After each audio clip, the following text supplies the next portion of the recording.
आप सभी को प्रभु यीशु मसीह के मीठे मुबारक और सामर्थी नाम में शालोम और प्रभु का अनुग्रह आप लोगों की जिंदगियों में इसी प्रकार बना रहे। और आज के लिए जो हमने जो देखा है या सेलेक्ट किया है वो है विषय परमेश्वर की संतान। जो हमने विषय सेलेक्ट किया है वह है परमेश्वर की संतान। और उस विषय में हम पढ़ेंगे आज से यूहन्ना की पहली पत्री उसके 2 अध्याय से 28 वचन से लेकर 3 अध्याय के 10 वचन तक हम पढ़ेंगे। और जब मैं वचन पढ़ता हूँ तो हम सब लोग ध्यान से इसको अपने अपने जगहों पर सुनेंगे। और मैं ये मैसेज डेडिकेट करता हूँ Jesus Christ new testament salvation doctrine के लोगों के लिए जो नई मुंबई में रहते हैं, जिनके पास मेरा ये संदेश जाता है। अतः हे बालकों, उनमें बने रहो कि जब वह प्रकट हो तो हमें हयाब हो और हम उसके आने पर उसके सामने लज्जित ना हो। यदि तुम जानते हो कि वो धर्मी है तो यह भी जानते हो कि जो कोई धार्मिकता का काम करता है वह उससे जन्मा है। देखो, पिता ने हमसे कैसा प्रेम किया कि हम परमेश्वर की संतान कहलाए, और हम हैं भी। इस कारण संसार हमें नहीं जानता, क्योंकि उसने उसे भी नहीं जाना। हे प्रियो, अब हम परमेश्वर की संतान हैं और अभी तक यह प्रकट नहीं हुआ कि हम क्या कुछ होंगे। इतना जानते हैं कि जब वो प्रकट होगा तो हम उसके समान होंगे, क्योंकि उसको वैसा ही देखेंगे जैसा वो है। और जो कोई यह आशा रखता है वह अपने आप को वैसा ही पवित्र करता है जैसा वो है। जो कोई पाप करता है वह व्यवस्था का विरोध करता है, और पाप तो व्यवस्था का विरोध है, तुम जानते हो। इसलिए प्रकट हुआ कि तुम जानते हो कि वह इसलिए प्रकट हुआ कि पापों को हर ले, और उसके स्वभाव में पाप नहीं। जो कोई उससे जन्मा उसमें बना रहता है वह पाप नहीं करता। जो कोई पाप करता है उसने ना तो उसे देखा और ना उसे जाना है। हे बालकों, किसी के भरमाने में ना आना। जो धार्मिकता के काम करता है वही उसके समान धर्मी है। जो कोई पाप करता है वो शैतान की ओर से है, क्योंकि शैतान आरंभ ही से पाप करता आया है। परमेश्वर का पुत्र इसलिए प्रकट हुआ कि शैतान के कामों को नाश करे। जो कोई परमेश्वर से जन्मा है वो पाप नहीं करता, क्योंकि उसका बीज उसमें बना रहता है। वह पाप कर ही नहीं सकता, क्योंकि परमेश्वर से जन्मा है।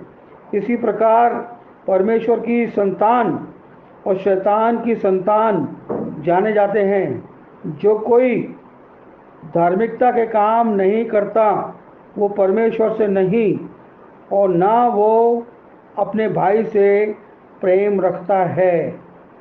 परमेश्वर के पवित्र वचन के पढ़े और सुने जाने पर आशीष हो। आमीन। हम लोग बड़े इत्मीनान से इसको देखेंगे और समझने का प्रयास करेंगे और इसका आनंद लेंगे कि वास्तव में परमेश्वर ने एक बहुत बड़ी लाइन खींच दी है।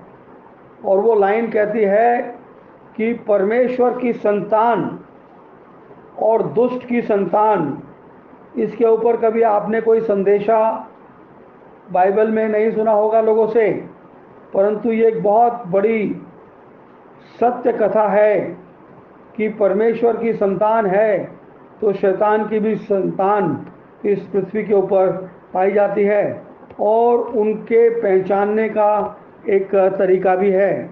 और पहचानने के तरीके में यूँ तो एक सब्जेक्ट है कि आत्माओं को परखो, डिसर्नमेंट ऑफ स्पिरिट, और वो डिसर्नमेंट ऑफ स्पिरिट एक अलग गिफ्ट है परमेश्वर का जो हमें वो परख की आत्मा देता है। परंतु आज जो हमें लिखा है कि परमेश्वर की संतान कैसे इस संसार में पहचाने जाते हैं, हम उसके ऊपर ध्यान देंगे और एक एक चीज़ को बड़ी बारीकी से परखेंगे, देखेंगे कि यहाँ पर वचन क्या कहता है। अतः हे बालकों, उसमें बने रहो, जबकि जब वो प्रकट हो तो हमें हयाब हो, उसके सामने हम लज्जित ना हो। तो इस संदेश का आरंभ इस बात से है कि जब प्रभु यीशु मसीह प्रकट हो, जब प्रभु यीशु मसीह का आना हो और वो जिंदे और मुर्दों का हिसाब किताब ले, तो उस दिन जो उसके पवित्र नाम के ऊपर विश्वास करते हैं उनमें से कोई भी लज्जित ना हो। लज्जित ना हो मतलब परमेश्वर के वचन का अनुसरण हम उस प्रकार करें जो परमेश्वर की इच्छा के अनुसार है। अगर परमेश्वर चाहता है कि हम सर्टेन चीज़ों को जानें तो ये जानना हमारा अधिकार है। और मैं ये बात इसलिए भी कह रहा हूँ कि कुछ बातें ऐसी हैं कि जिनको लोग अपनी ही इच्छा से टाल देते हैं। और वो क्या है, एक वचन मैं पढ़ूँगा और आप उस बात को अपने हृदय के अंतःकरण में देखिएगा, और अपने पास एक नोटपैड और एक पेन ज़रूर होना चाहिए इन चीज़ों को नोट करने के लिए। मैं पढ़ूँगा पहला कुरिन्थियों उसका 2 अध्याय और उसका 12 वचन। यहाँ पे लिखा है, परंतु हमने संसार की आत्मा नहीं परंतु वो आत्मा पाया है जो परमेश्वर की ओर से है, कि हम उन बातों को जानें जो परमेश्वर ने हमें दी हैं। तो परमेश्वर ने हमें कुछ बातें दी हैं और उन बातों को जानने के लिए परमेश्वर ने हमें अपना पवित्र आत्मा दिया है। ये बात क्लियर हो गई है कि हम इस बात को जानें कि ये बात हमारे हृदय के अंदर आ गई है कि परमेश्वर ने हमें अपना आत्मा इसलिए दिया कि हम उन बातों को जानें जो परमेश्वर ने हमें दी हैं। और मैंने ये बात आपको बाइबल से निकाल कर एक रेफरेंस के रूप में आपको दी है। 29वें वचन में लिखा है कि यदि तुम जानते हो कि वो धर्मी है तो यह भी जानते हो कि जो कोई धार्मिकता का काम करता है वो उसी से जन्मा है। अब एक बात का कई दफ़ा लोगों को भ्रांति होती है कि जो हिंदी में धर्म लिखा गया है उसका अगर आप इंग्लिश ट्रांसलेशन देखेंगे तो वहाँ पर राइचियस लिखा गया है, और राइचियस का मतलब होता है धार्मिकता। उसका मतलब होता है धार्मिकता, क्योंकि धर्म की यहाँ पर बात हो नहीं रही है। ना प्रभु यीशु मसीह किसी धर्म को स्टैब्लिश करने के लिए आया, वो तो केवल परमेश्वर के राज्य की वसारत करने के लिए आया था, और उसने परमेश्वर के वचन को लोगों के बीच में बांटा और यहाँ पर एक राज्य की स्थापना की है। और जो राज्य की स्थापना प्रभु यीशु मसीह ने पृथ्वी पे की है वो स्वर्ग में स्थापित किया जाएगा। ये राज्य जो पृथ्वी पर है और जो पृथ्वी के ऊपर लोग पृथ्वी के ऊपर मन लगाते हैं वो पृथ्वी की बातों पर मन लगाते हैं, परंतु जो परमेश्वर की संतान है वो पृथ्वी पर रहने के बावजूद उसका ध्यान स्वर्गीय वस्तुओं की तरफ है, और अपने अस्तित्व को इस पृथ्वी से ट्रांसफॉर्म करके स्वर्ग में ले जाना वो चाहेंगे। क्यों ले जाना चाहेंगे?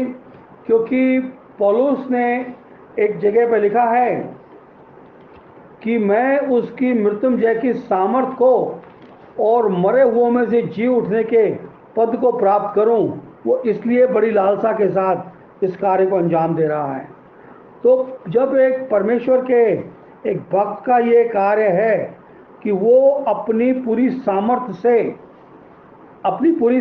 से वो क्या जानना चाहता है? वो जानना चाहता है, फिलिपियों की पत्री 3 अध्याय और उसके 10वें वचन में लिखा है, ताकि मैं उसको, किसको? प्रभु यीशु मसीह को और उसके मृत्युंजय की सामर्थ को। मृत्युंजय की सामर्थ का मतलब है मृत्यु के ऊपर जय पाने वाली सामर्थ को मैं जानूं और उसके दुखों में सहभागी होने के मर्म को। यानी कि प्रभु यीशु मसीह ने जितने कष्ट, जितनी पीड़ा, जितनी निंदा, जितना दुख शरीर में होकर इस पृथ्वी के ऊपर बिताया, उस मर्म को जानूं और उसकी मृत्यु की समानता को प्राप्त करूं, यहाँ तक कि उतनी पीड़ा उठाकर मैं मृत्यु को भी प्राप्त करूं। और इससे भी आगे वो कहता है कि मैं किसी भी रीति से मरो हुओं में से जी उठने के पद को प्राप्त करूं। तो ये बड़ी एक अचीवमेंट है, एक एस्टैब्लिशमेंट हो सकती है किसी की भी लाइफ के लिए कि वो मृतकों में से मरकर वो जी उठने के पद को उसको प्राप्त हो जाए, यानी कि उस स्वर्ग में उसका सीट कंफर्म हो जाए। तो ये उसके लिए बहुत बड़ी उपलब्धि हो सकती है। तो वो इस बात को कह सकता है कि वास्तव में परमेश्वर ने मुझे अपना बेटा या बेटी कह के स्वीकार किया है। अगर हम परमेश्वर की, जब हम संतान बनते हैं तो हमें परमेश्वर ने कुछ ऐसी चीज़ें दी हैं जो दिखाई नहीं देती, परंतु जिसका वर्णन इस पुस्तक के अंदर लिखा करा गया है। अब उनको देखने के लिए हमारे पास आंखें चाहिए। आंखें कौन सी चाहिए? हमें मन की आंखें चाहिए। अगर वो मन की आंखें हमारे पास हो तो हम उन चीज़ों को देख सकते हैं, और अगर हमारे पास वो मन की आंखें नहीं हैं तो हम उन चीज़ों को नहीं देख सकते। तो हमें बड़े ध्यान से, बड़े प्यार से यह देखना है कि परमेश्वर की संतान को परमेश्वर ने वास्तव में क्या बख्शा है और वो क्यों अनोखा है और क्यों संसार परमेश्वर की संतान से बैर करता है।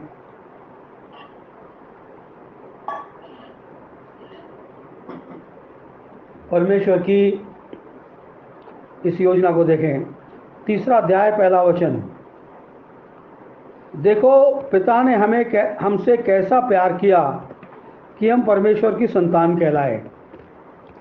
एक एक लाइन इतनी उम्दा लिखी है कि हृदय प्रफुल्लित हो जाता है। यूहन्ना कहते हैं कि देखो ये कैसी अनोखी बात है कि परमेश्वर ने हमसे प्रेम किया कि हम उसकी संतान कहलाएं। ये इस बात को ऐसे समझें, हम पृथ्वी के ऊपर रहते हैं तो अधिकांश लोग अपने जीवन को यापन करने के लिए किसी के पास कार्य करते हैं, और जिसके पास कार्य करते हैं तो वो सचमुच उस इंसान की हैसियत से कई गुना, कई दफ़ा कई 100 गुना, कई दफ़ा कई हज़ार लाखों गुना बड़ी उसकी हैसियत रहती है फाइनेंशियली, और उसके पास इतनी क्षमता नहीं है कि अगर वो उसका काम करने वाला बीमार हो जाए तो वो उसको चंगा कर सके। इलाज करा सकता है पर चंगाई की कोई गारंटी नहीं, ठीक है, परंतु वो मर जाए तो उसको जिला सके, वो उसका इलाज उपचार करा सकता है अच्छी जगह, परंतु वो उसको बचा ले इस बात की कोई गारंटी नहीं। परंतु परमेश्वर के पास जब परमेश्वर से हम अपने संबंध को स्टैब्लिश करते हैं तो हम उसकी संतान कहलाते हैं। और जो परमेश्वर की संतान है, जो परमेश्वर की संतान है, क्योंकि एक नियम है, वो बाइबल का नियम है। वो नियम क्या कहता है कि जो माँ से जन्मा है उसको एक दफ़ा मृत्यु का मुंह देखना है, केवल उन चुनिंदा लोगों को छोड़कर, केवल उन चुनिंदा लोगों को छोड़कर जो प्रभु यीशु मसीह के प्रकट होने के समय उस वक्त वहां पर जीवित होंगे। जो प्रभु यीशु मसीह जब आएगा उस वक्त कुछ लोग ऐसे होंगे जो जीवित होंगे और मरे नहीं होंगे। वो ट्रांसफॉर्म होकर दूसरी दशा में बदल जाएंगे, परंतु उनको शरीर तो त्यागना ही पड़ेगा, शरीर तो त्यागना ही पड़ेगा।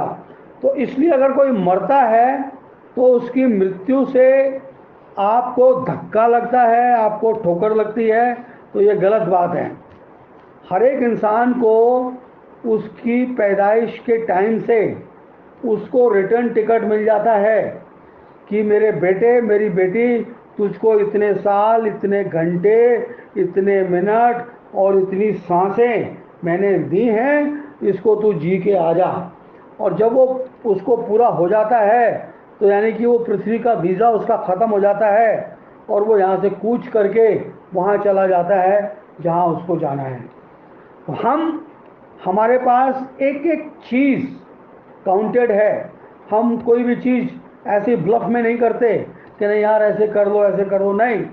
एक एक चीज़ परमेश्वर का कैलकुलेशन परफेक्ट है, because he is a perfect God. इसलिए हम ये कहता कि कितनी उम्दा बात है कि हम उसकी संतान कहलाएं। अगर हमारा मालिक जो दुनियावी मालिक है, हमारा एम्प्लॉयर, अगर किसी एम्प्लॉय को बेटा कह देता है तो उसका हृदय मानो इतना बड़ा हो गया। मगर अगर जो दुनिया का मालिक है, जिसने इस दुनिया के तमाम धनाढ़ लोगों को भी बनाया और सारी कायनात को बनाया, अगर वो हमको कहता है बेटा या बेटी, तो इसमें कितने आनंद की बात है। संसार का स्वामी हमें बेटा और बेटी कहता है, इसमें कितना बड़ा आनंद है। तो यही यहाँ पर यूहन्ना कहता है कि देखो पिता ने हमसे कैसा प्यार किया कि हम उसकी संतान कहलाएं, और हम हैं भी। इस कारण संसार हमें नहीं जानता, क्योंकि संसार ने उसे भी नहीं जाना। किसको? प्रभु यीशु मसीह को। संसार ने यीशु मसीह को भी नहीं जाना, और नहीं जाना तभी पतरस को पेंतीकोस के दिन ये कहना पड़ा कि हे इज़राइलियों, तुम ध्यान से सुनो कि जिस यीशु को तुमने क्रूस पर चढ़ाया उसी को परमेश्वर ने मसीह भी ठहराया और प्रभु भी ठहराया। अगर वो जानते तो उसको बताने की ज़रूरत नहीं पड़ती। और जब ये बताया तो भाई साहब उनकी छाती पीटने लग गए। वो कहने लगे पतरस से और प्रेरितों से कि हे भाइयों, अब हम क्या करें? अब हमें बताओ कि हम उद्धार पाने के लिए क्या करें।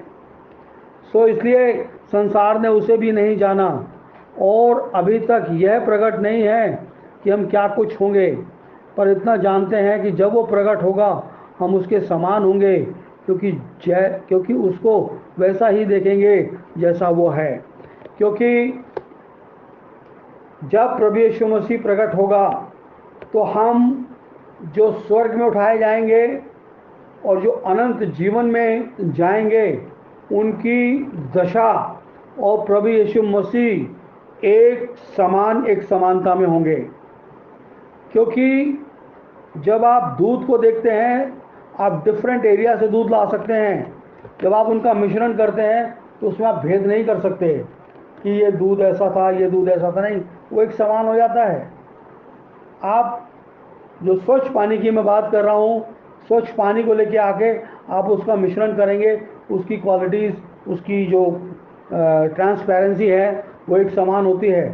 तो हम भी बिल्कुल वैसे ही होंगे जैसा वो है, क्योंकि इफिसियों की पत्री 4 अध्याय में लिखा गया है, हमको उसकी कद काठी तक बढ़ जाना है, और हमको बढ़ाने वाला कोई और नहीं, परमेश्वर का पवित्र आत्मा और उसका पवित्र वचन है, जो हमको इस पृथ्वी के ऊपर सींचता है ताकि हम उसके उस कद काठी तक पहुंच जाएं और उसकी उस महिमा को जाने जो परमेश्वर ने पवित्र लोगों के लिए इस पृथ्वी के ऊपर दी है।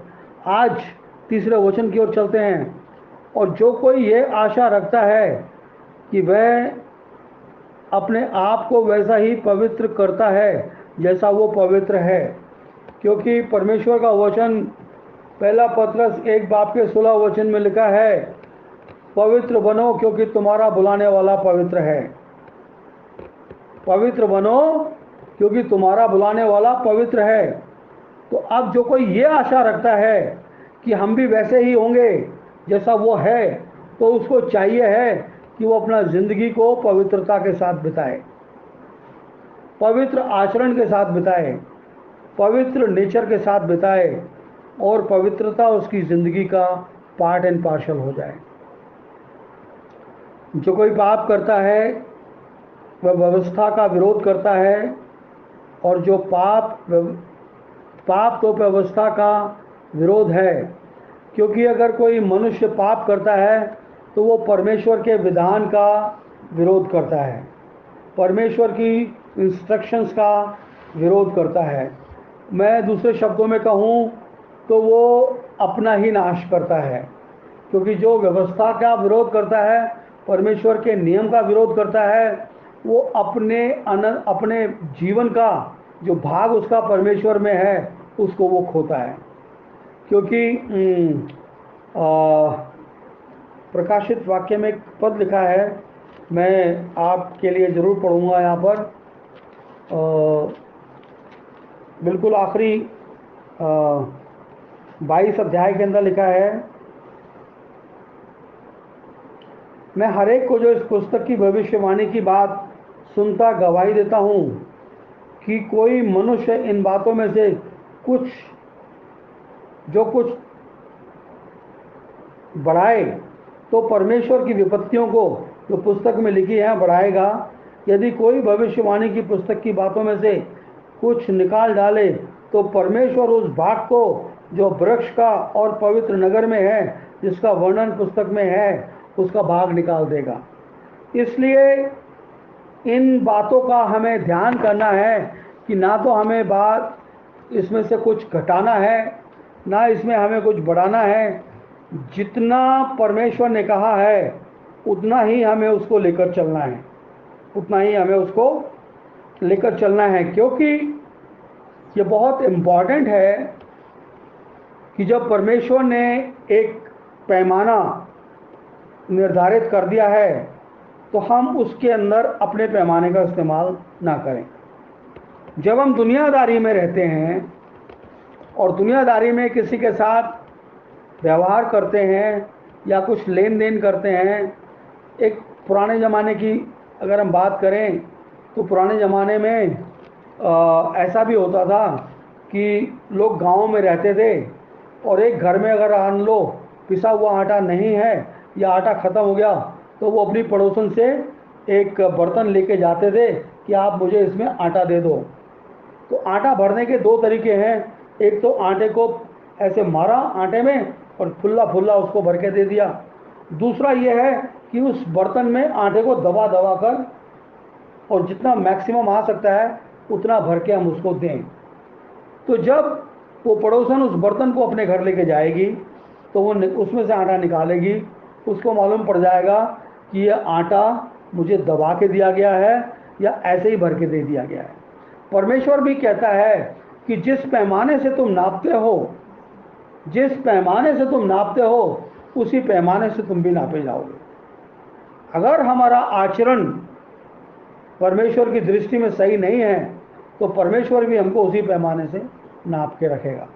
तो इसलिए it's very important to behave like a child of God.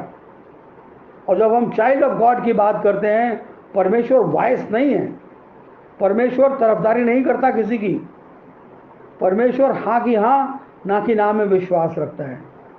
5वां वचन, तुम जानते हो कि वह इसलिए प्रकट हुआ कि पाप को हर ले जाए। कौन कौन प्रकट हुआ? प्रभु यीशु मसीह। प्रभु यीशु मसीह इसलिए प्रकट हुआ कि वो पाप को हर ले जाए। अब पाप का हरण की व्याख्या देख लेते हैं हम। यह हमें मिलती है यूहन्ना की पत्री 1 अध्याय और उसके 29वें वचन में। यहाँ पर इस प्रकार लिखा है, दूसरे दिन उसने यीशु को अपनी ओर आता देखकर कहा, देखो ये परमेश्वर का मेमना है जो जगत का पाप उठा ले जाता है। जगत का पाप उठा ले जाता है, यानी कि पाप का हरण करने की उसने डिसाइड कर ली है। वो पाप को उठा ले जाएगा। अब इस पृथ्वी के ऊपर पाप नहीं रहेगा, और अगर पाप रहता है इस पृथ्वी के ऊपर तो लोगों की अपनी कमियों, अपनी गलतियों, गलत शिक्षाओं का प्रैक्टिस करने के सबब से पाप उनकी ज़िंदगियों में बना रहता है। पाप को तो परमेश्वर ने उठा लिया प्रभु यीशु मसीह में से होकर, और जब परमेश्वर ने उसको पाप को उठा लिया तो पाप अब यहाँ पर पृथ्वी पर है नहीं। अगर है तो मनुष्य की हठ धर्मिता के कारण है। और यहाँ लिखा है वो पाप को हर ले जाए। इसके स्वभाव में पाप है ही नहीं, उसके स्वभाव में पाप नहीं है। किसके? प्रभु यीशु मसीह के स्वभाव में पाप नहीं है। हम इसको कई दफ़ा पढ़ चुके हैं, आज एक दफ़ा और पढ़ेंगे। दूसरा कुरिन्थियों 5 अध्याय 21 वचन, जो पाप से अज्ञात था उसको हमारे लिए पाप ठहराया कि हम उसमें होकर परमेश्वर की धार्मिकता बन जाएं।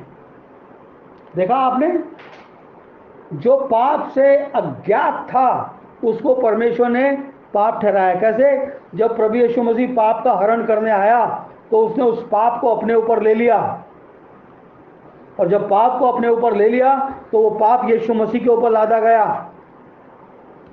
पुराने नियम के अनुसार जब एक पाप करने वाला व्यक्ति एक मेमना लेकर याजक के पास आता था तो वो उस मेमने के ऊपर अपने हाथ को रखता है और याजक उसको बलिदान करता है। जब याजक उसको बलिदान करता है तो उस मनुष्य का पाप उस मेमने के ऊपर आ जाता है, और उसके लहू बहाने की वजह से उसके पाप क्षमा किए जाते हैं।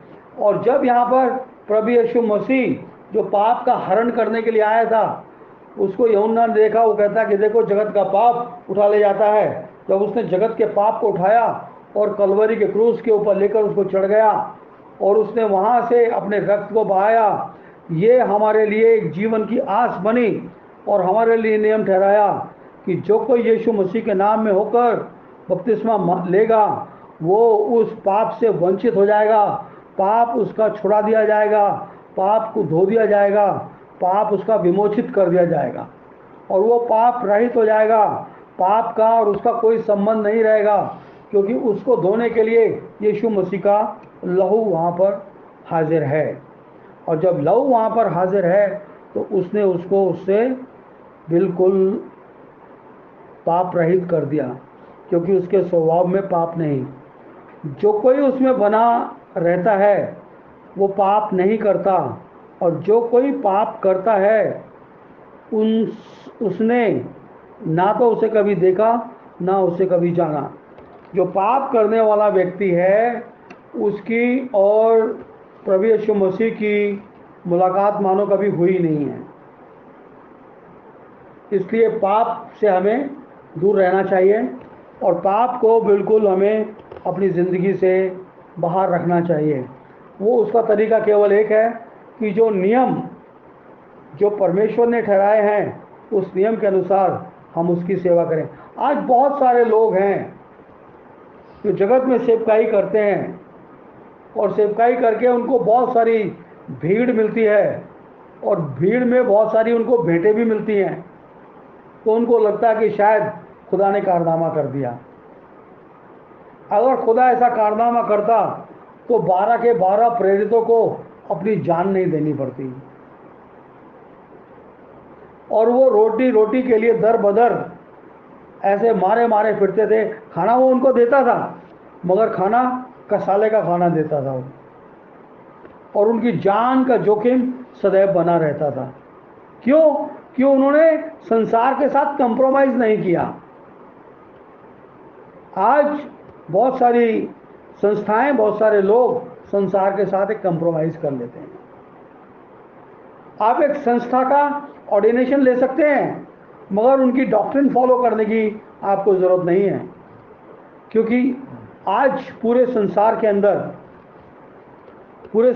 अंदर एक सिस्टम फॉलो किया जा रहा है। आप उस सिस्टम को बायकॉट नहीं कर सकते, परंतु जहां परमेश्वर के वचन की सच्चाई का प्रचार करना है और उसकी प्रैक्टिस करना है, वो आपके हाथ में है। उसके साथ आपका कोई कंप्रोमाइज़ नहीं हो सकता। हे बालकों, 7वें पद, हे बालकों, किसी के भरमाने में ना आना। जो धर्म के काम करता है वह उसी धर्मी के समान है। जो धार्मिकता के काम करता है वो उसी धर्मी यीशु के समान है। जो कोई पाप करता है वो शैतान की ओर से है, क्योंकि शैतान आरंभ ही से पाप करता आया है, और परमेश्वर का पुत्र इसलिए प्रकट हुआ कि शैतान के कामों को नाश करे। शैतान के विषय में लिखा है वो आरंभ ही से क्या करता आया है? पाप करता आया है, आरंभ से। अब वो आरंभ से पाप कैसे कर रहा है, हम इस बात को देखेंगे। हम निकालेंगे यूहन्ना रचित सुसमाचार,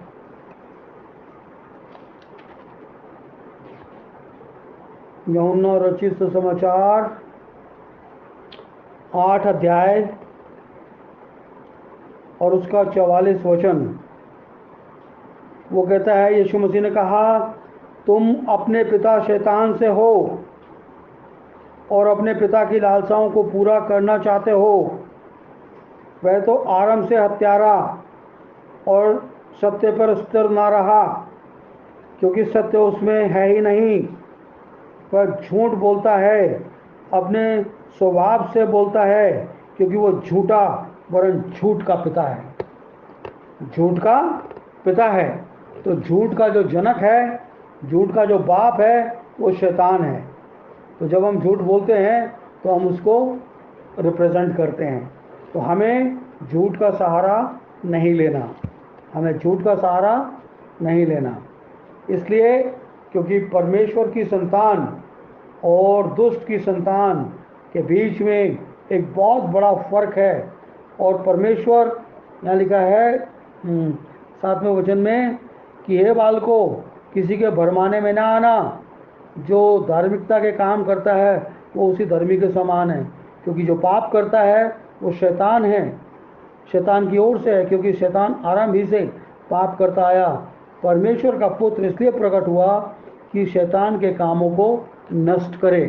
तो उसने शैतान के कामों को कहाँ नष्ट किया? उसने शैतान के कामों को कलवरी के क्रूस के ऊपर नष्ट किया। सारे जगत के पाप उठा लिए, वो शैतान के काम थे। उन कामों को लेकर वो कलवरी के क्रूस के ऊपर चढ़ गया और उसने वहाँ पे उनका खुल्लम खुल्ला ठट्ठा किया, उनका मजाक किया और उनको हमेशा के लिए दफन कर दिया। जो कोई परमेश्वर से जन्मा है पाप नहीं करता, क्योंकि उसका बीज उसमें बना रहता है। परमेश्वर का जो संतान है, हम बात कर रहे थे पहले भी परमेश्वर के सीड की। तो जो सीड है परमेश्वर का, वो सीड कहाँ पर पाया जाता है? हमने इस बात को कई दफ़ा कोट किया है, आज एक दफ़ा और हम देख लेते हैं। वो सीड क्या है?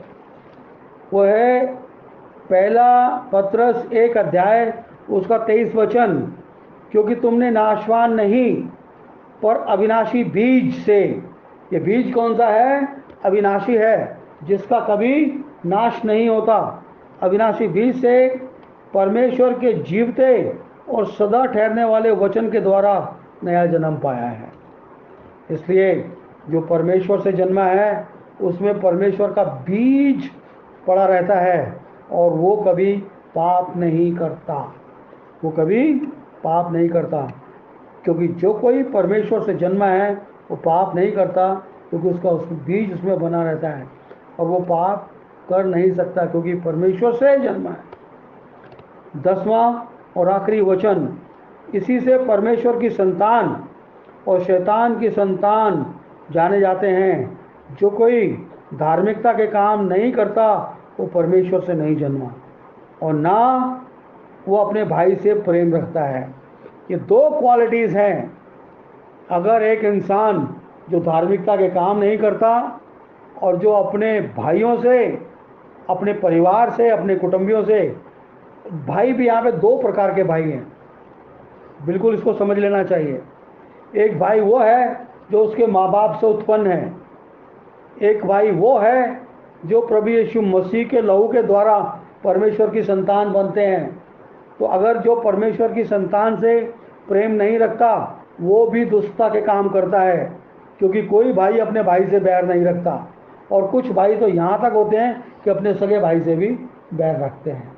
तो हमें इन चीज़ों का भली भांति ख्याल रखना चाहिए कि परमेश्वर का वचन हमसे क्या कहता है। इसलिए परमेश्वर की संतान और शैतान की संतान जाने जाते हैं। जो कोई धार्मिकता के काम नहीं करता वो परमेश्वर से नहीं, और ना जो अपने भाई से प्रेम रखता है, क्योंकि अपने भाइयों से प्रेम रखना ये परमेश्वर की ओर से है। और हम जो इस पृथ्वी पे पाए जाते हैं, क्योंकि इब्रानियों की पत्री में लिखा है कि जो शुद्ध करता है और जो शुद्ध किए जाते हैं वो एक ही मूल से हैं। जब एक ही मूल के हैं तो वो सब बिल्कुल भाई बहन ठहरे, और भाइयों का आपस में प्रेम का होना स्वाभाविक है। तो जो भाइयों से बैर रखता है, बहुत सारे लोग एक ही फेलोशिप में बैठे रहते हैं मगर वो आपस में एक दूसरे से बैर रखते हैं। एक ही जगह उठते हैं, एक ही जगह पे खाते पीते हैं, एक प्याला होता है उनका, एक निवाला होता है उनका, और उसके बावजूद भी उनके अंदर बैर रहता है।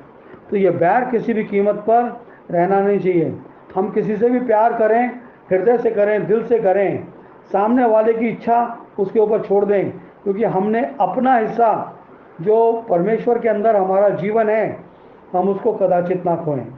तो मेरे प्यारे भाइयों बहनों, आज हमने देखा कि परमेश्वर की संतान की क्या क्वालिटीज़ हैं।